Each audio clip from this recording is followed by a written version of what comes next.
Good evening, everyone. My name is Ashley Valdez. I'm the Director of Programs and Evaluation for Virtual Collab. Of course, you are all here for the Women in Entrepreneurship series, an interview with the wonderful and talented Betel Monroy.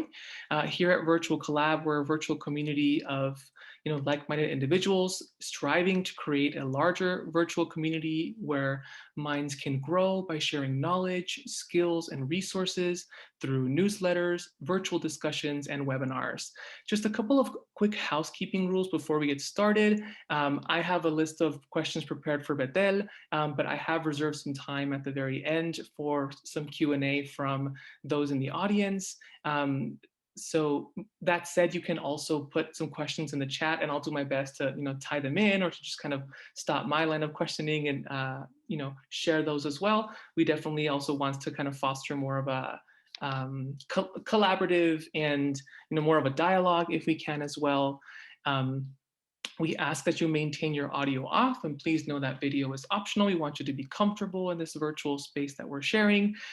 Please also be aware that we are recording this session. We want to make it available for folks who weren't able to attend today to this fantastic interview.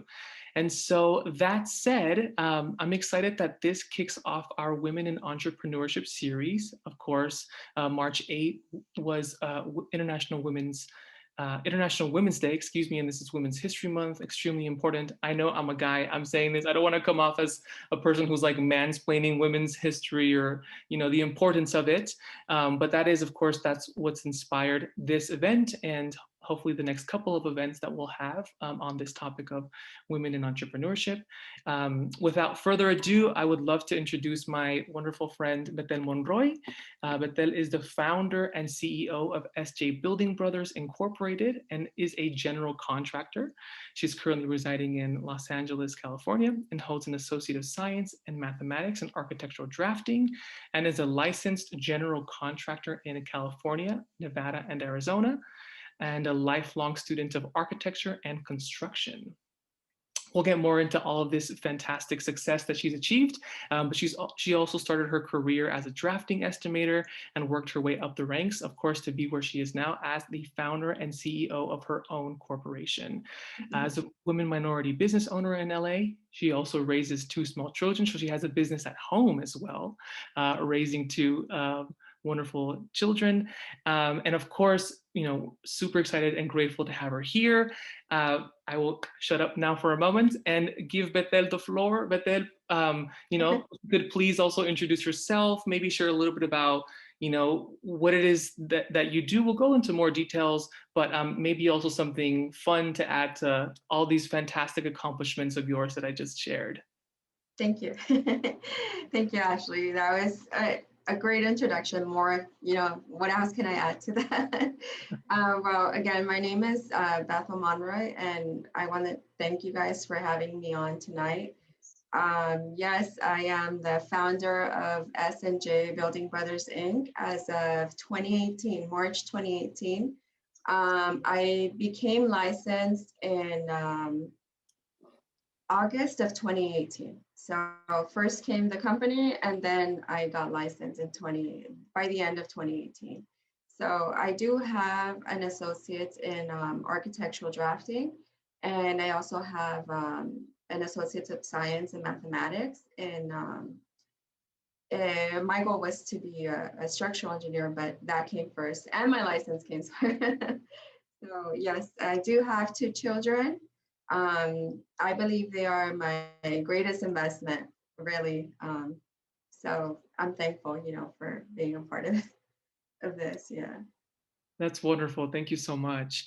And so, of course, Betel and I and a couple of the folks who were here were chatting before we got started, but, I would love if you could kind of tell us a little bit about your origin story, right? In that chat we had right before, you mentioned how entrepreneurship is a word that gets used a lot, and kind of sometimes depending on your upbringing or your background, you absolutely know right away what that means, right? Whereas other people, again, depending on their background, right, hear that word and don't quite know what entrepreneurship is or what it looks like. Personally, I've always equated entrepreneurship with like sales and like just being a salesperson. But of course, entrepreneurship looks so different, right?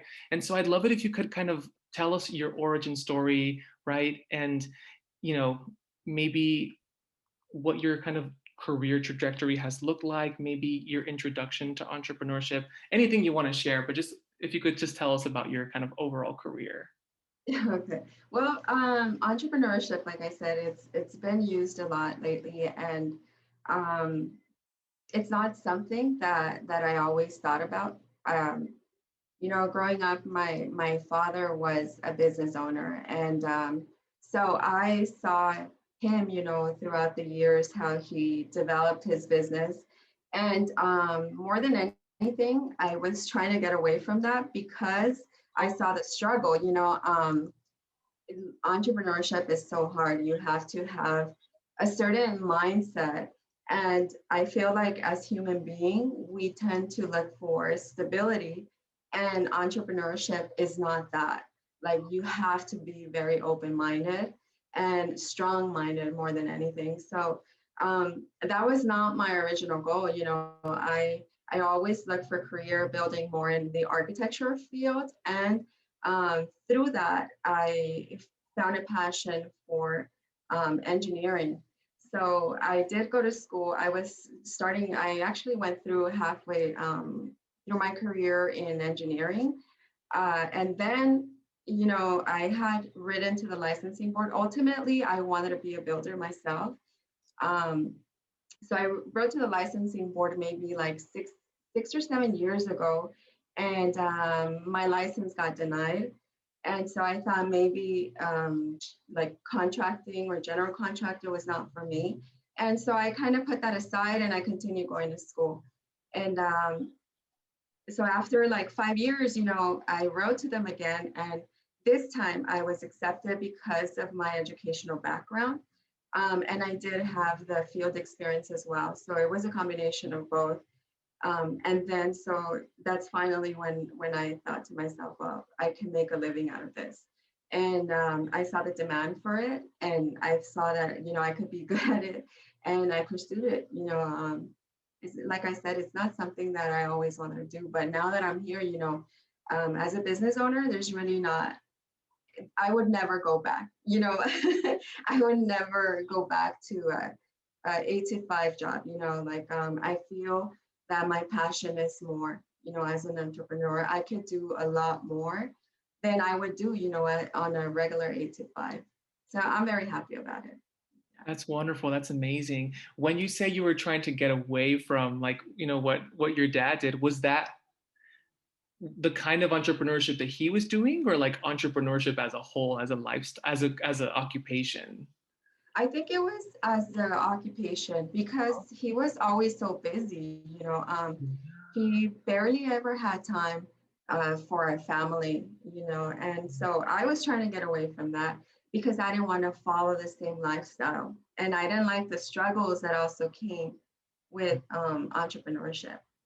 So that's one of the reasons why I was not looking forward to that. And I never in my life imagined I would do this, but man, when the timing is right, because timing is everything, there's no, I'm a strong believer, nobody gets lucky. It's the perfect timing. It's, you have the opportunity and the time is perfect and you just go for it. You never look back.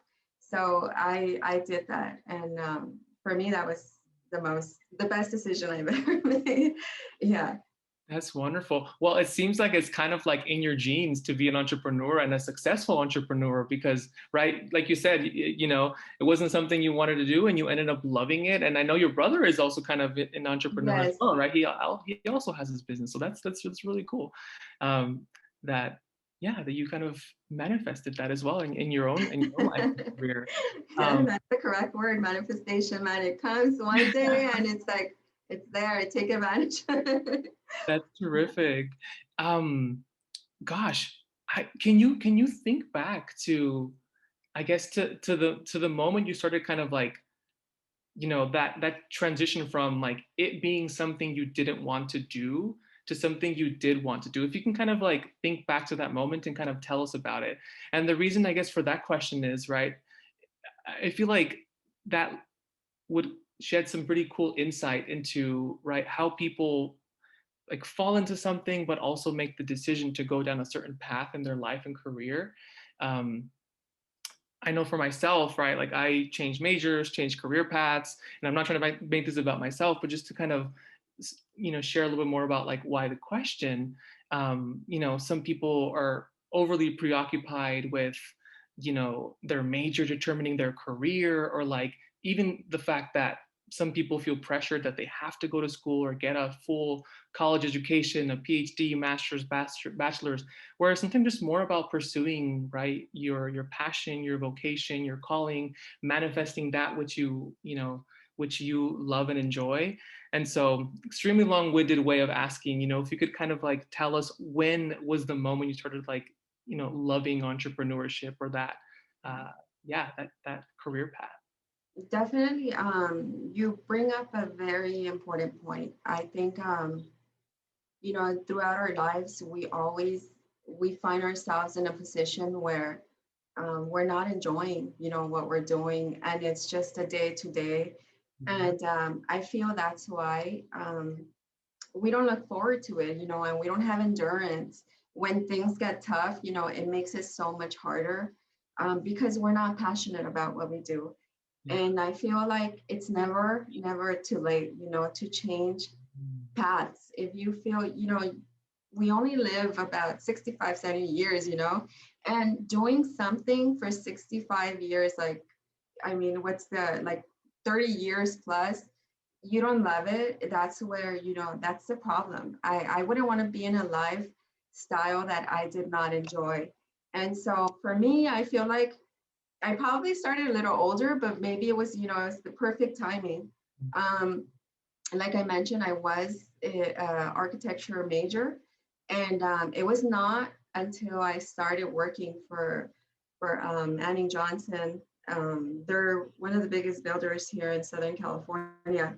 That I realized that my passion was more in the building industry and the engineering aspect of construction.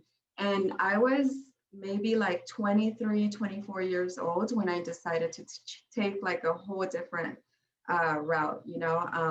I did change majors and I went back to school for structural engineering, but I was already, married and I was a mom. So that was a whole different like struggle, like trying to maintain school and working 40 hours a week.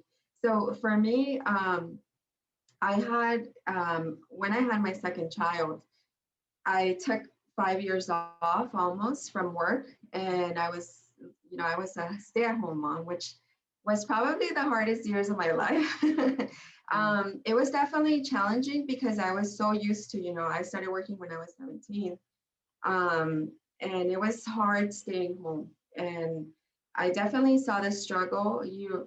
We stopped having two incomes, and it was just my husband that was working at the time.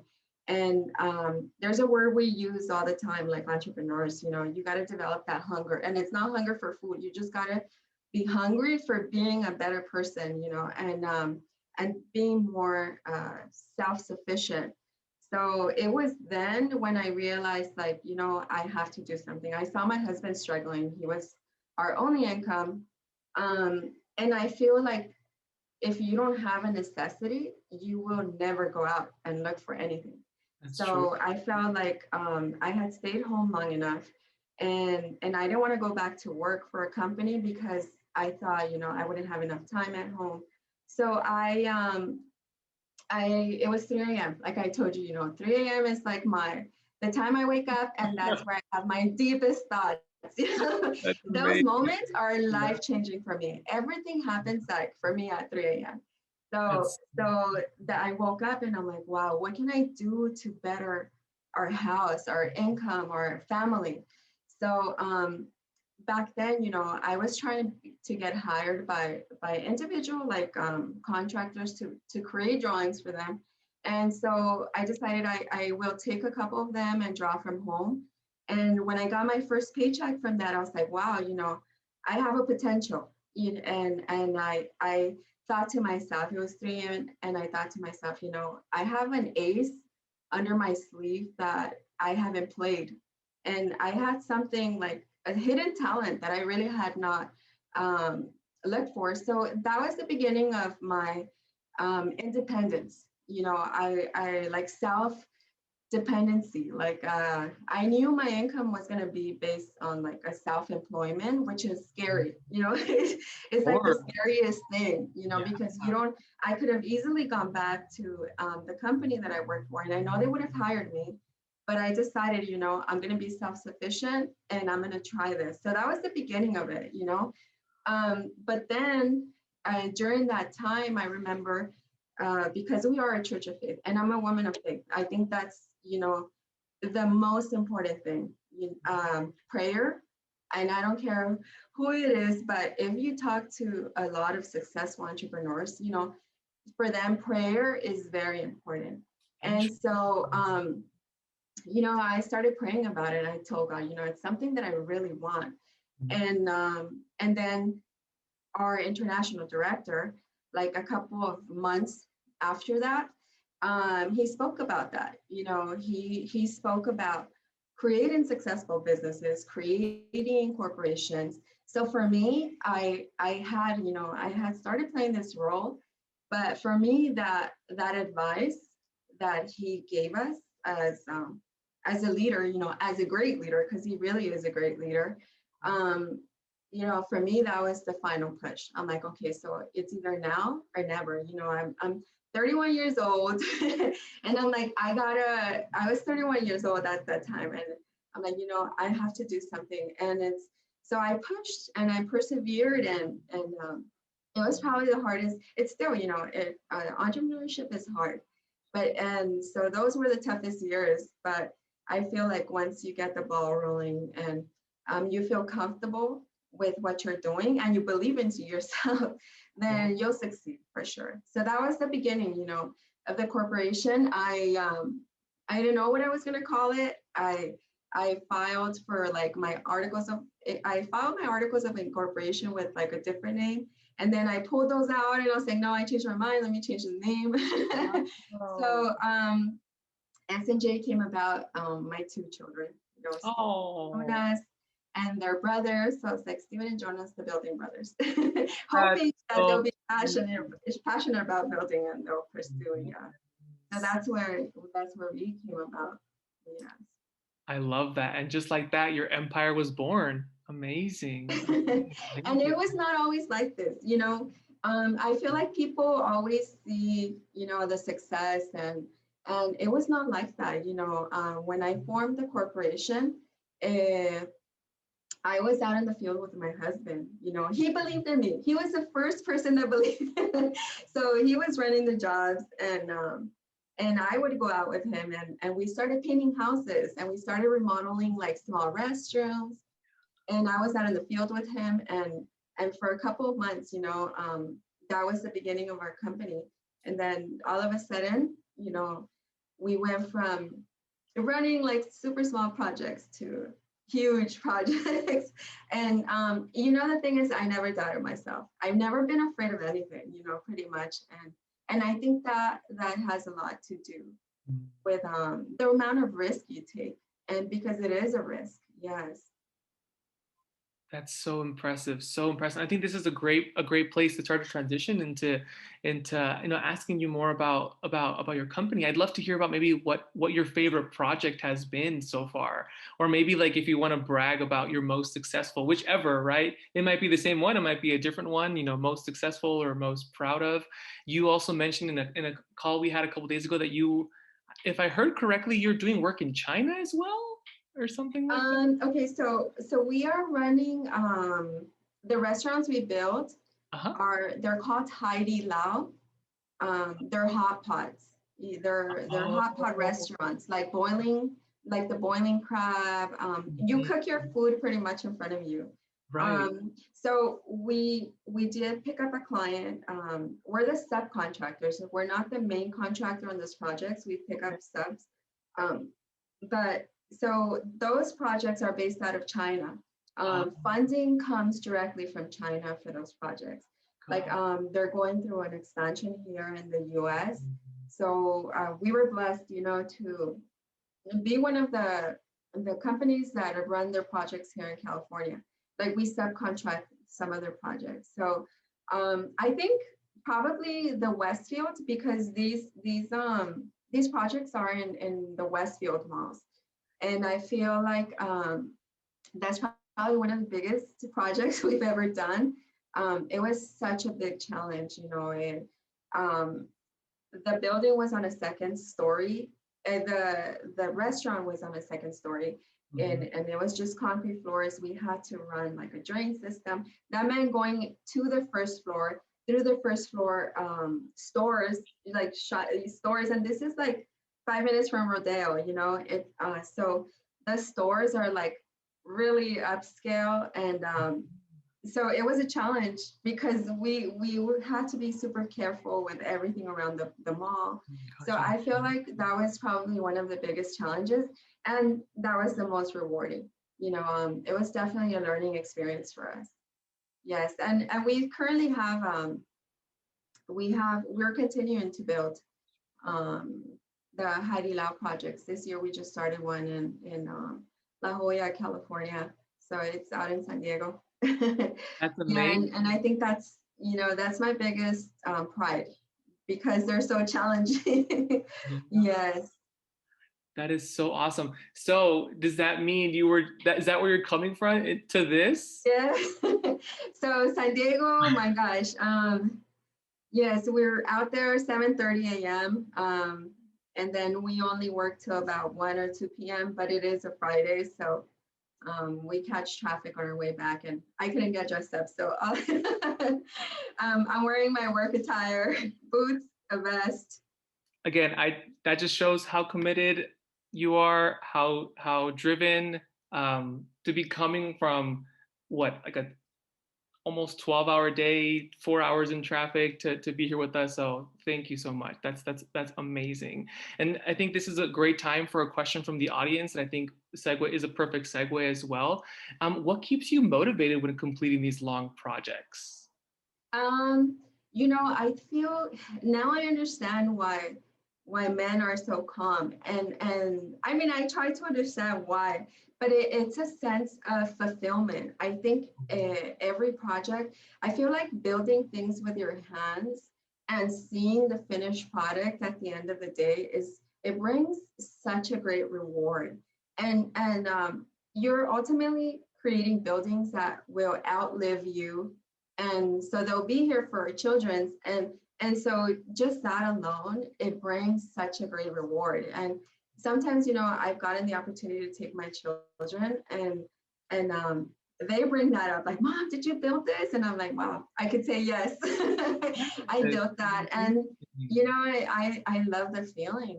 You know, we create um better, you know, living spaces and create like you know, commercial areas that are for the public. So that is very rewarding. And I think that's where my passion comes from, you know, like building is kind of, you know, you have floor plans and the architect kind of envisions it. So our job as GCs is try to get as close as possible to that vision. And so that's my job, like every single day, like, okay, what is the architect thinking? I know he wants this, so I try to find the best way to get there. And of course, like I said, that's very rewarding. Yes, Yeah. amazing. I can only imagine how powerful it must feel to, like you said, tell, tell, like tell your child, like, this is what I do for a living, and this is something you can see every day and enjoy, and it's like you said, it's the work of your hands, it's the work of your labor, your time, your energy. That's so powerful. Um, let's see. Let's have another question here. Um, Ooh, I love this question. It's similar to one I was going to ask, but I think this one might be better. How does it feel to be a woman in a stereotypically men's job? And Oh and my gosh. how does it You know, feel? And like tips for other folks who might want to follow your footsteps. you know, that's I sometimes we don't realize how impactful, you know, we are to other people until, you know, I see like, oh, you know, they tell me, look, I'm doing this because you have inspired me to do this. I'm like, wow, I didn't realize, you know, I'm kind of setting a pathway to for other women. Hmm. Um, you know, I started drawing floor plans. Even the field of drafting, it's a male dominated field. There's not too many like women architects. There's more interior designers, but it was tough. It's not easy. You know, I always tell people I had to earn my stripes. You know, it's like I had to. The first thing people, when they see me, and they want to make sure that I know what I'm doing. And so they start questioning me. They ask me the hardest questions. They're wishing that I will fail, you know. And so it's always a challenge. That's the first thing. I got to make sure that people, um, inspectors, because I have to deal with a lot of city inspectors, and it's a male dominated field. They don't expect to see a woman when they get to the job site. They don't expect to see a woman that's going to take care of inspections. So they will, you know, they'll ask me the toughest things. And sometimes it's just to make sure that I know what I'm doing. Um, and that would be maybe a 60% of the time, you know, 60% of the time I'm being challenged. But there is a group of men who admire, there's an admiration for women in the field. And so the first thing they do, like inspectors, when they see me, they'll be like, it's nice seeing a woman out here. You know, we really don't get women out in the field. So that alone, it brings a great satisfaction. So I've had to work my way, like I said, you know, I've had to earn my stripes. And so the people who have worked with me, I keep good relationships with them, and more importantly, I've earned people's respect. You know, they respect my job, they respect what I know, and they accept me as a woman. And sure enough, you know, they want to bring me along their projects, and I feel, you know, I can't say that enough. You know, I feel very blessed that, you know, I've been able to move these type of contracts, and you know, big GCs will throw me in front of like big corp and be like, okay, she's representing us. So even in the Westfield malls, you know, Westfield is so big. I was the face for the company that brought us onto the project. So I work directly with Westfield, and so I'm pretty much making decisions for these companies, you know, on their money, and these are huge projects. So I feel very blessed. That's what it is. You know, I feel very blessed to be accepted by this field. It's always the first time, you know, inspectors meet me. Once they meet me the first time, and they know, you know, they've already challenged me enough, they'll accept me. And so next cut, my inspections, like I try to make sure we're following every procedure, and I've been successful. You know, I've been very successful, thank God. Yeah. Well, you know, you obviously you wouldn't be accepted unless you know, A, seize the opportunity in the first place, B, persevere through all that crap they put you through, and C, just proven just how effective and how cut out you are for, of course, the job you're going to do it. And I'm saying that, right, not because you need to hear it from me or from anyone, but just because I feel like sometimes, you know, folks, especially in our community, are just a little too humble, right, and maybe give a little bit too much credit to the circumstances when it's all about you and all about what you've accomplished and produced. So thank you for sharing that. That's amazing. A follow-up question I think goes right hand in hand is, as a successful woman in the male-dominated field, and you've kind of answered this a little bit already, but if you feel like you wanna and can expand some more, how do you deal with resistance? Oh my God. And I was gonna mention something about that. You know, I've learned, you know, because it is a male-dominated field. I pretty much learned. It's tough, and it's sad to say that I've learned to cry in silence. You know, a lot of times I don't know the answer. You know, a lot of people think because we're general contractors, we know everything, and that is not the truth. You know, our job is pretty much to coordinate all the trades. But if you give us a good set of plans, we can figure things out.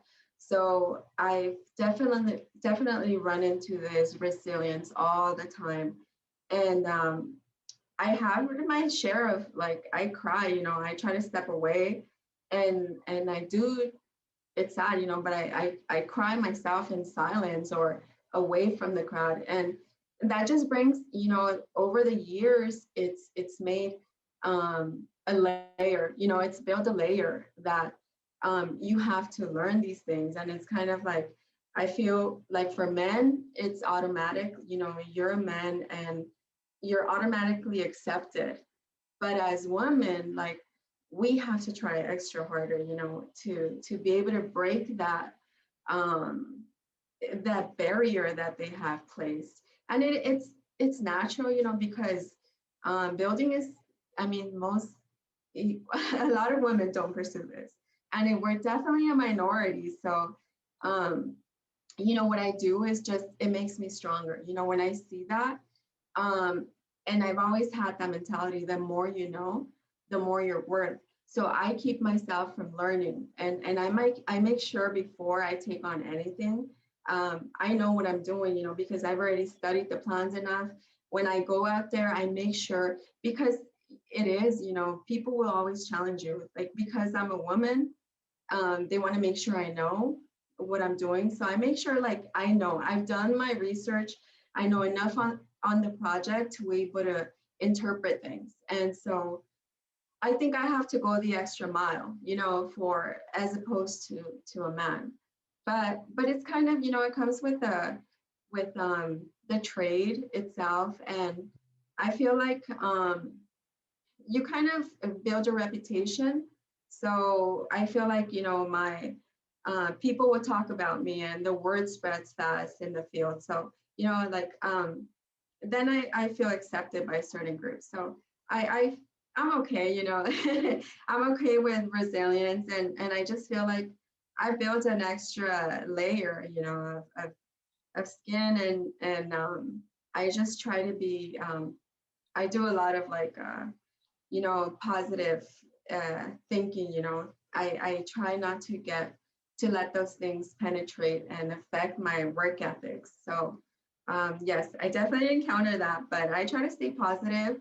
And I try to stay knowledgeable more than anything, because that's always what they're testing. Gosh. So yes, it's definitely a challenge, but not impossible. Of course not. I mean, right? Proof of that is right here in virtually in front of us. So it sounds like it's your perseverance, it's your professionalism and your knowledge and expertise. It's navigating situations in ways that work for you, and a little bit of optimism. It sounds like is what's some of what's worked for you. That's amazing.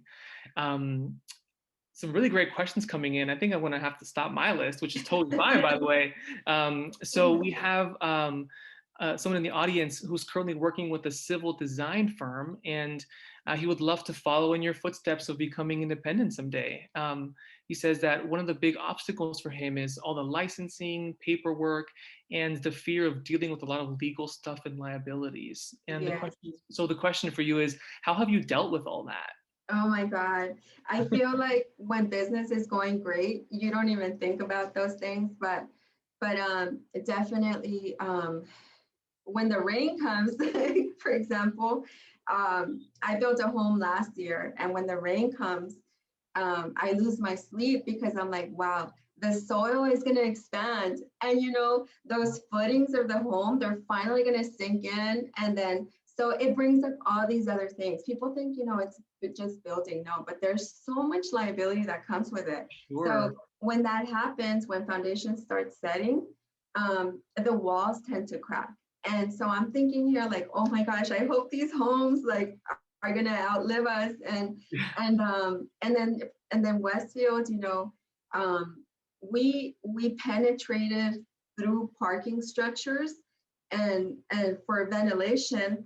And Mhm. so I think of all these things, like, when are they going to function over the years? And it's not something you just forget about a project, even though you walked away from it, you're liable for it. And so there is so much liability that comes with building a home. Um, and yes, it's a lot of paperwork. We got to make sure we're insured. The property has to be insured. We have to be insured. Our employees have to be insured. The company has to be insured. So it's a lot, it's definitely a lot. Um, smaller companies, we have to figure things out. If we had like enough funds in the beginning to cover or to pay a professional to set this up for us, it would be super easy. But because we're like first generation, we have to figure out these things on our own. And sometimes, unfortunately, we don't learn them until we're there, until something comes up, and I'm like, oh You my break gosh, we're not covered. And we learn the hard way. But networking, I think Ooh. it's probably the biggest thing. If you don't ask questions, I don't know how far anybody can get. I don't know anybody that's successful that doesn't ask questions. Um, Love that. it's just you can only take so much and you can only research so much. You always need somebody else's opinion. So I've been blessed. I've met some very successful people along the way, and I definitely network with them. And I ask all these questions. It's better, like sometimes it'll take us like a whole week to research something, and it really it was only like a phone call away. I'll call somebody up and like, hey, how do you do this? And Yeah. then there's people that will help you, and so definitely it's not easy, but always ask questions. I don't recommend trying to figure out things on your own, especially if you want to form like a corporation or something like that. um, that's why we're trying to build networks on this virtual club. Right, Yeah, exactly. so Hey. yeah. I love that. I love that. Thank you so much. And by the way, we have a video, a webinar that was recorded on networking. So feel free to check that out, folks, if anyone would like to. But you heard it here. You heard it from a successful person who's done it and who continues to do it in their life. So what more do you need?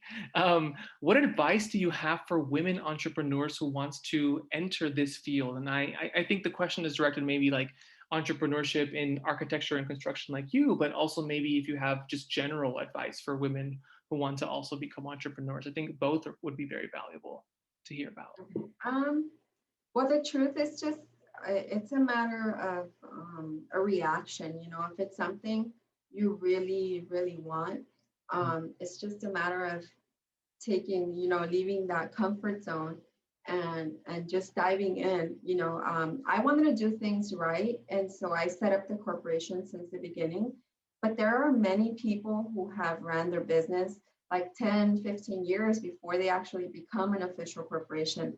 So always, just dive into it. I feel like if it's something you're very passionate about, um, don't overthink it. I think anything that is you overthink, it's like I don't know. I don't know if it has a chance of to succeed or not. And I feel like if you overthink a situation, it's kind of like you see the opportunity and it's there. You have a talent, just dive in. And I feel like it's one of those things where I always say, like when something is very challenging, um, and I've heard it from other colleagues and people that I network with. You take the opportunity and you run with it and you'll figure it out. Even though you don't know it at the moment, you don't know how you will succeed, you will figure it out. If it's something you're very passionate about, definitely just that's the only thing I can say. If you have a talent, pursue it, and it's just be mindful. It's going to be challenging, but if you really love something, you're going to pursue it. And I think that's the only advice, right? Really just take action. And that's it's really easier said than done. Just take action on it. And I mean, you'll never know how far you can get. Yeah. I love that. I don't have your thick skin. I'm too thin skinned to ever be an entrepreneur, but that spoke to me on all the levels too. Even if I will never be an entrepreneur, that spoke to me so much. So thank you so much. Another really great question.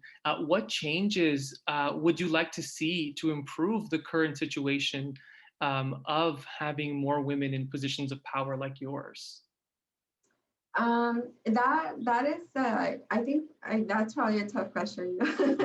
For sure. Because yes, I've always been very curious, and I love learning. So I feel like that's why I've been able to like venture into different aspects of construction. But I don't, the truth, like I said, if you're very passionate about something, whether it's architecture, engineering. I mean, just whatever you do, do it with a passion. And I feel like if entrepreneurship, there's always ways to find um, a way to create a business. I feel like for me, that's something I envision. I did architecture and I went into engineering, and my train of thought was, or my goals was to become a general contractor after I had gotten licensed as an engineer, but that didn't happen in that sequence. So, but there's always opportunities. You know, I see architects that have a job, like a 40-hour job, and they also do like side work, and that's their beginning of their careers as entrepreneurship.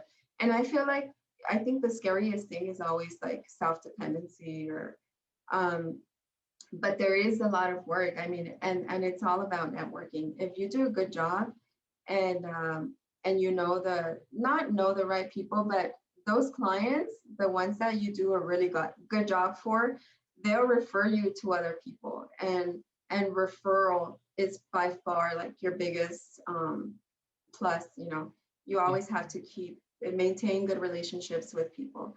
So I'm not sure if that answered the question, but I just feel like there, whatever branch you choose, um, as a woman, it's definitely challenging, but it's not impossible.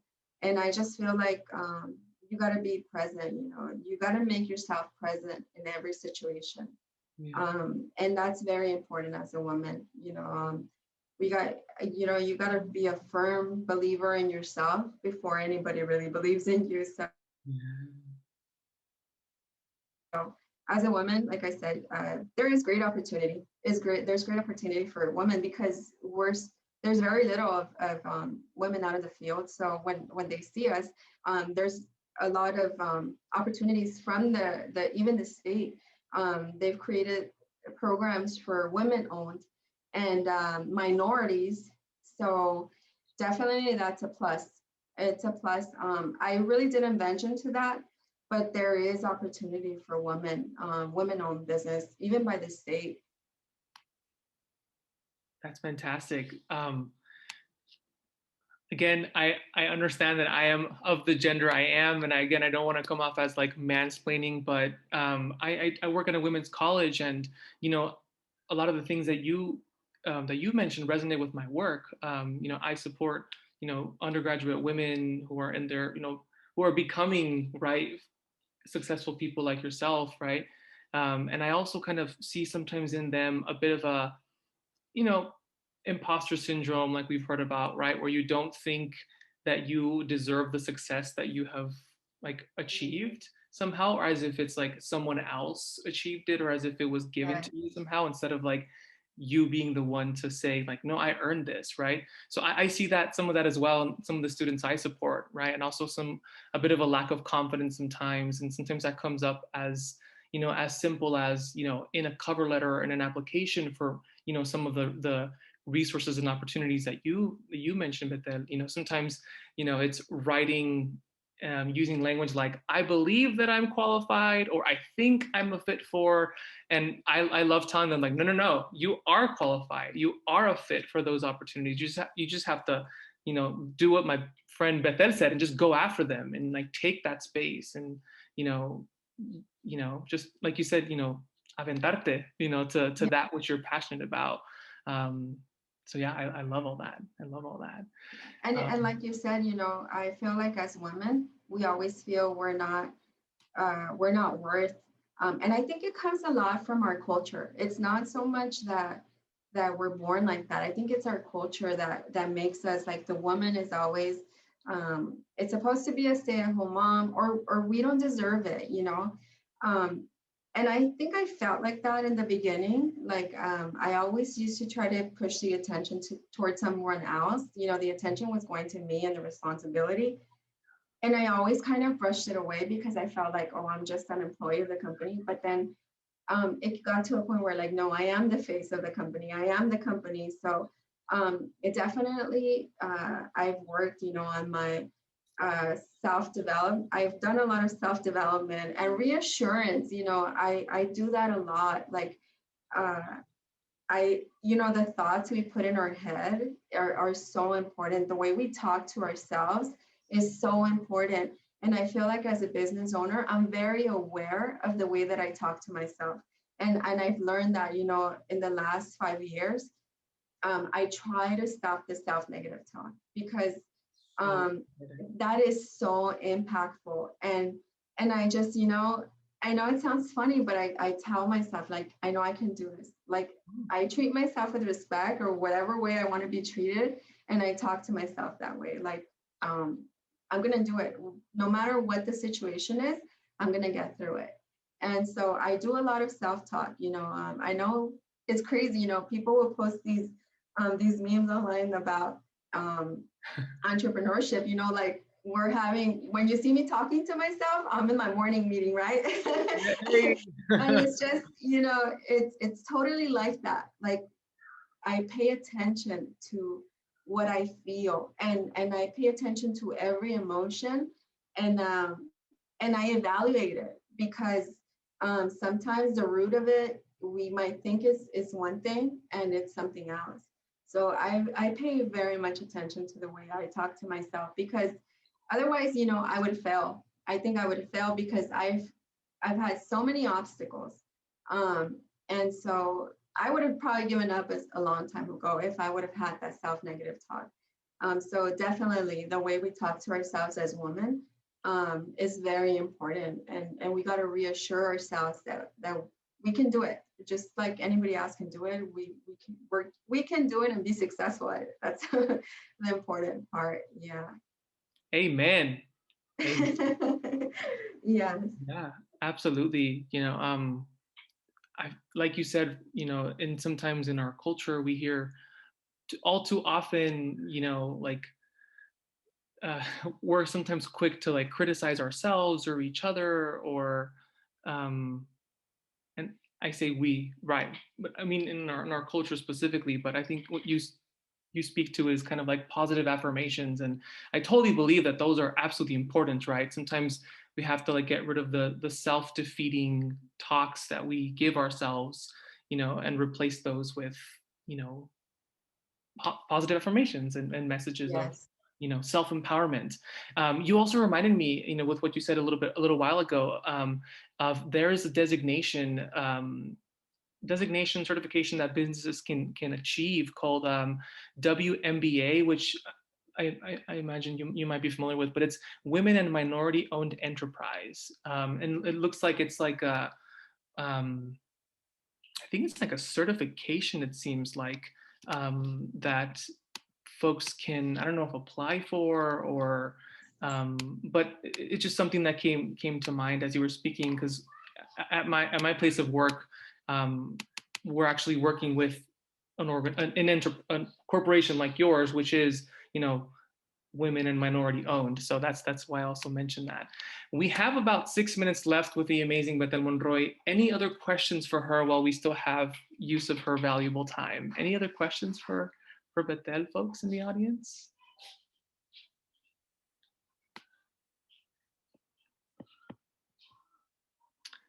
If y'all would like, you can type it in the chat as you've been doing. You can take yourself off mute and ask the question directly, whichever you prefer. Any other questions, folks?